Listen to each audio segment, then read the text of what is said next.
ao Seminário Internacional sobre o Sistema de Educação da Finlândia, promovido pelo Colégio Rio Branco em parceria com a Embaixada da Finlândia. Ladies and gentlemen, thank you very much for the kind invitation to be here. I'm very honored, and I'm especially honored to have young people in the audience. And thank you very much for the splendid and even moving presentation of the education program of the foundation. Now, ladies and gentlemen, when I came to Brazil for the first time ever 2 days ago, what did I see in your newspaper, Correio Brasiliense? I saw a huge article entitled Barreiras à Parceria Universidade Empresa. What I'm going to talk about today here is how we in Finland try to remove these barriers. My title is Education, Research and Innovation.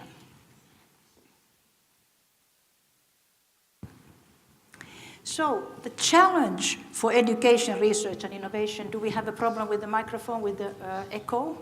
You hear me well? Okay. So the challenge for education, research and innovation is really not less or more than the future of the Finnish society. So we have very big challenges, and Jan already referred to the small and aging population, 5.4 million, and Finland will be the first country in Europe to have less taxpayers than those to be provided for by tax money. We have a fragmented education system, a research system, and innovation system. We have too many universities, 14 at the time, polytechnics 25, and state research institutes 16. And we do have a too slow translation of research findings into innovations, into business, products, services, and finally jobs. We are now living in an economic downturn period, and this is the case since 2008. So we have a decrease of GDP, we have lost 23% of world export share, we have a great number of jobs lost, and our industrial sector is under reorganization. So we need growth, new jobs, more tax income to keep the well-being of the society and keep the economic running. We need a dynamic knowledge triangle for sustainable growth, employment, and competitiveness. And what is the knowledge triangle? So we start here. I have a pointer. We start here with policy. We have the political decision makers who have to design an intelligent strategy and target money for the first corner of the knowledge triangle, which is education. And I will be concentrating on higher education. They also need to target money for research. This is now here funded in Finland mostly with public money, and here we are creating knowledge from this public money. So then, from research, we have the pathway to innovation.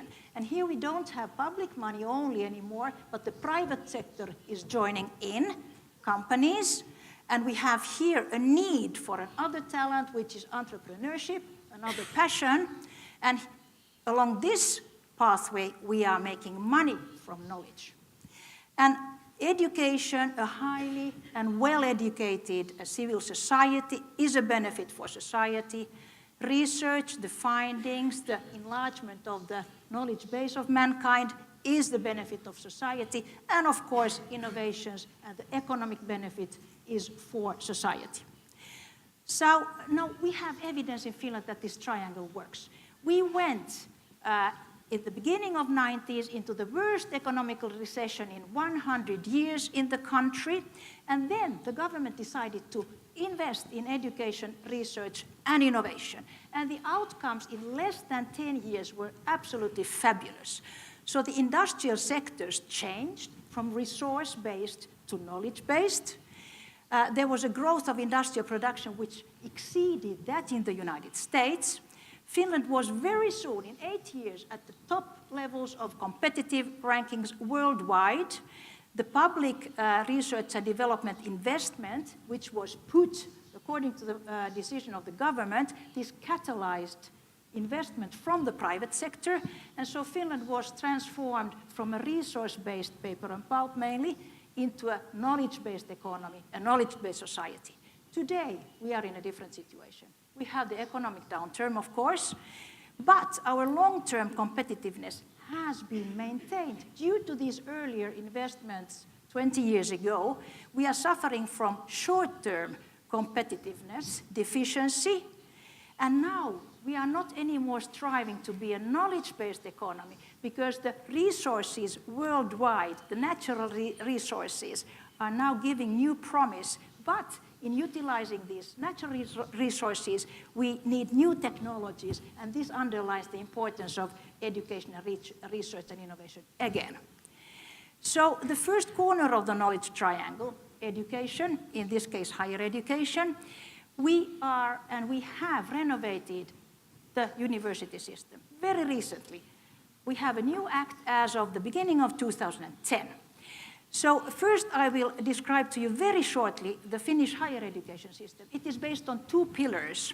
The annual intake of students is about 57,000.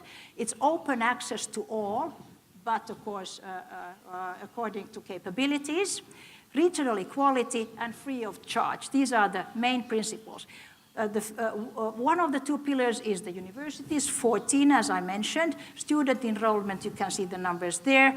We have a high number of doctoral degrees issued per year, and this sort of underlines the ambition to reach the knowledge economy, and all the universities are funded by the state. And then the other pillar are the polytechnics, 25 of them at the moment. Student enrollment similar to that in the universities. They issue bachelor degrees, which are vocational and professional ones. They also can issue professional master's degree in selected fields, and these institutions are funded partly by the state and partly by municipalities. And these polytechnics also have regional development tasks. So, in a nutshell, the reform of our universities, they are all public, except for a little variation and refinement according to the new law. So the aim was to raise the autonomy and at the same time the accountability of the universities. And the universities were detached from the public administration. Nobody is civil servant anymore in the universities. The universities are now independent legal persons with capital. So they are independent in designing their strategies, using their finances, and HR, human resources policy. The leadership was renovated, external members into the boards for decision-making of strategy in the universities, empowerment of the rector. And the state gave assets to the universities. Now, not before, the universities own their buildings and own their premises. They have a right for fundraising and business activities. We have a new funding model for the universities which rewards intelligent strategy and its implementation. And in this process, several of the universities were merged so that the number of 20 is now 14. So we need a high-quality, complementary, and synergistic system of universities in the country to really support the development of the society and the economy. Now, let's go back to the triangle and let's have a look at the second corner, research. Just a few words about the public funding agency for research, which is the Academy of Finland. Most of the research is done in universities in our country. Some fundamental research is also carried out in the state research institutes. So the task of the Academy of Finland is to give funds for researchers, for scientific research, for researcher training, and also for mobility of researchers. And also we have a task to develop national infrastructure policy and handle money for that, to promote international collaboration and serve as an expert in science policy issues. Some figures at the bottom of the slide. In 2012, the Academy of Finland gave out 324 million euros for fundamental research, more than 3,000 applications per year. Success rate is below 20%. The competition is very tough. Only the best researchers are rewarded, and about 5,000 researchers per year benefit in one way or another from the funding, from the public funds targeted for fundamental research. Maybe I skipped the overall picture of funding. Maybe an important thing here is to highlight the following. I just talked about funding of fundamental research here carried out by the Academy of Finland. Tekes is the public funding agency for pre-commercial applicational research, which now drives towards innovation. And as you can see, its budget is higher than that of the Academy of Finland, and this is a token for the great interest for driving innovation and competitiveness via research in the country. Now, let's have a look then at the third cornerstone, innovation, where we try to make money from knowledge, and we need the entrepreneurs here. Usually, totally new inventions, which change the world by research, are coming from free fundamental research. And I just mentioned here very quickly 2 examples. Albert Einstein, more than 100 years ago, developed the theory on paper of optics. 50 years later, a couple of researchers in the United States took up this information, started to do experiments, and they developed a laser. Everybody knows what is a laser. Take 50 more years, and laser is used everywhere. It's used in neurosurgery, it's used to cut steel, it's a total commercial success, and now we cannot live without a laser anymore. The LED, the light-emitting diodes, this is a more recent example. Suji Nakamura in Japan, some 15 years ago, single-handedly created the theory for light-emitting diodes, which is a totally other principle of lightning than the Edison bulb. And he created the materials. Now it's a smashing success. You have LED everywhere. Digital reading, Blu-ray is based on LED, and we have it in Christmas decorations to street lights, to traffic lights. So I feel that, and many, I'm not alone here, of course, that it is a moral obligation for fundamental researchers to at least consider whether their findings can be applicable. And there are short-term and long-term benefits. Long-term research enriches the knowledge base of mankind. It can take, tens of years, 100 years, even more, to realize that this research is now, we realize that it's useful for mankind in one way or another. And then we have the shorter-term goals, translation of research findings to business jobs today. And wise science policy combines the two. So it safeguards the money for fundamental research, which means the creativity of individual researchers with wise overarching goals, which then benefit society. Now, just very shortly, that in Finland we have created a new instrument to accelerate innovation. And the idea is that university researchers, together with researchers in companies, define research agendas which try to find answers to known problems. And we call these strategic centers for science, technology, and innovation. There's a nice acronym for them, SHOCs. And these are non-profit companies. And the aim is really to make breakthrough innovations which have global importance, which are transformable into business and jobs and well-being of the society. And over the 5 last years, about 1 billion euros were dedicated to the activities of the SHOCs to accelerate innovation. And most of this money was given out by Tekes, the public funding agency. Here you can see the themes that the SHOCs work in: bioeconomy, energy environment, metal products, information communication industry and services, built environment, and health and well-being. These are universal domains, and you in Brazil are interested more or less in the same domains of activity. Now, Finland, as we saw in Jana's slide, is performing pretty well. Relatively well in what concerns innovation. And so the performance is pretty good. Here we have the innovation scoreboard of the European Union of last year. And according to certain metrics, we have the member states of the European Union here. And so Finland ranks in 12, number 4 in the overall innovation performance after I can't read the first one. Anybody can read this? Maybe UK, Germany, Denmark, and Finland. Sorry, Sweden, of course. Sweden is the champion. Sweden, Germany, Denmark, and Finland. So what are the main observations which can be read in this scoreboard? The strong innovation performance in Finland is mainly based on highly skilled human resources. And here we, of course, are benefiting from the fruits of the primary education. Also, we have a high investment into research and development from the public sector and the private sector. We have a lot of patent applications, relatively speaking, and there seems to be a clear connection of scientific output and technological specialization. However, there are challenges. So nevertheless, we have only a low contribution of high and medium tech goods to the trade balance. This is a little bit of a surprise, as our electronic sector is very important.